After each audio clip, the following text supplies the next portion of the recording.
Hi friends, I am doctor Rohit and I am on a mission to give your health back. जैसे आप लोग जानते ही होंगे कि मैंने डायबिटीज़ की एक सीरीज़ स्टार्ट की है अपने यूट्यूब चैनल में और ये उसका 4th पार्ट है। आज हम बात करेंगे डायबिटीज़ के लक्षण और डायग्नोसिस के बारे में, यानी कौन से संकेत हैं जिनको नज़रअंदाज नहीं करना चाहिए, कैसे कभी कभी डायबिटीज़ बिना लक्षणों के भी आ सकती है और किन किन टेस्ट से डायबिटीज़ की पुष्टि होती है यानी डायग्नोसिस कंफर्म होता है।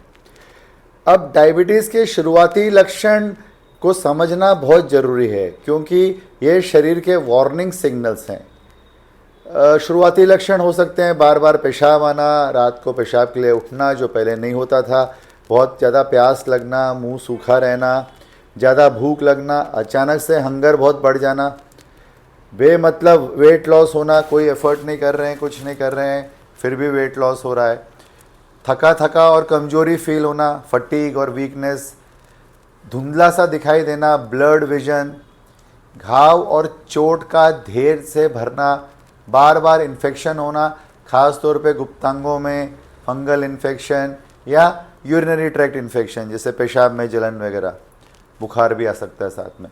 लेकिन कई बार डायबिटीज़ को साइलेंट किलर की उपाधि भी दी गई है, यानी कई लोगों को सालों तक कोई लक्षण नहीं होते। ऐसे मरीज अक्सर रूटीन चेकअप या किसी और टेस्ट के दौरान अचानक पता लगता है उनको कि उनको डायबिटीज़ है, जैसे कोई सर्जरी हो रही है या किसी और चीज़ के लिए ब्लड टेस्ट कराया तो शुगर का भी सैंपल दे दिया।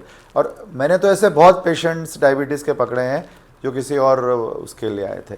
इंडियन पॉपुलेशन में डायबिटीज़ बिना लक्षणों के भी हो सकती है और तब तक बढ़ती रहती है जब तक कोई कॉम्प्लिकेशन ना हो जाए।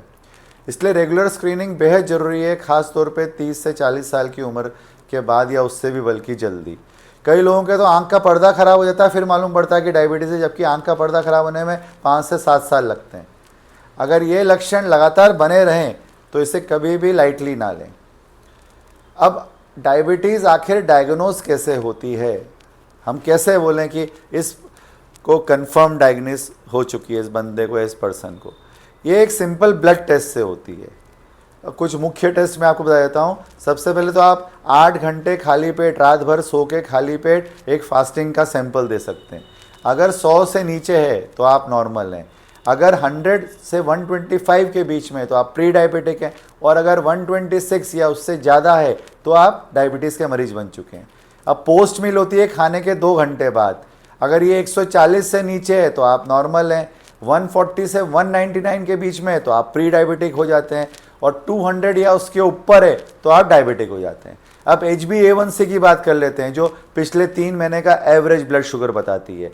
अगर ये 5.7% से नीचे है तो आप नॉर्मल हैं, अगर ये 5.7 से 6.4% है तो आप प्री डायबिटिक हैं, अगर ये 6.5 या उससे ऊपर है तो आप डायबिटिक हैं। अब ओरल GTT जिसमें ग्लूकोज पिलाने के बाद शुगर का रिस्पॉन्स देखते हैं बॉडी में, पानी में ग्लूकोज मिला के पिला देते हैं और 2 घंटे बाद रिस्पांस देखते हैं। अगर वैल्यू 200 या उससे ज़्यादा है तो डायबिटीज़ कंफर्म हो जाती है।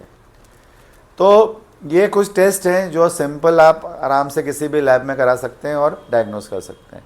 डायबिटीज़ के शुरुआती लक्षणों को नज़रअंदाज बिल्कुल मत करिए।